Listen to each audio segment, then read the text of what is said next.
కార్ల నుంచి ఒక వ్యక్తి ఫోటో తీసిండని అన్ని గ్రూపులలో సర్క్యులేట్ అయింది. దాని గురించి విచారణ చేపట్టినాం. అది యాక్చువల్గా నైట్ అంతా ఇక్కడ ఉండి వెతికినాం కానీ ఎటువంటి ఆనవాళ్ళు కనిపించలేదు. మన ఏరియాకి టైగర్ రాలేదు, సిసిసి టౌన్షిప్ ఏరియాకి టైగర్ రాలేదు. అది ఏఏలో క్రియేట్ చేసిన ఫోటో. ఆ క్రియేట్ చేసిన వ్యక్తి మనకు దొరికిండు. అతన్ని తీసుకొచ్చి ఇక్కడ స్టేట్మెంట్ పబ్లిక్ ముందే తీసుకున్నాం. అతని మీద కంప్లైంట్ చేయడం జరిగింది. చట్టపరంగా అతని మీద తీసుకునే యాక్షన్ తీసుకుంటాం. ఇటువంటి పుకార్లు ఎవరు కూడా స్ప్రెడ్ చేయొద్దు.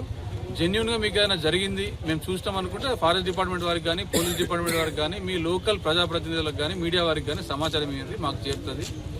అట్లా అని చెప్పి వాట్సాప్లలో గ్రూప్లలో అనవసరంగా ఫోటోలు, ఏఐ ఫోటోలు క్రియేట్ చేసి షేర్ చేయకండి. దీనివల్ల అనవసరంగా ప్రజలు భయభ్రాంతులకు గురవుతారు. దానివల్ల వచ్చేదేం లేదు, అనవసరమైన కేసులు తప్ప ఏం రాదండి. అదొకసారి మీకు మీడియా తరఫున చెప్తున్నాను. కేసు అవుతుంది, ఫారెస్ట్ కేసు కాదు.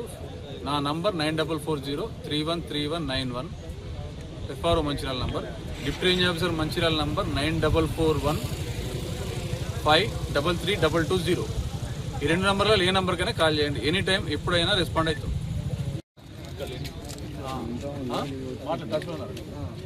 సరే వస్తున్నాం అంటే వస్తున్నామని చెప్పండి.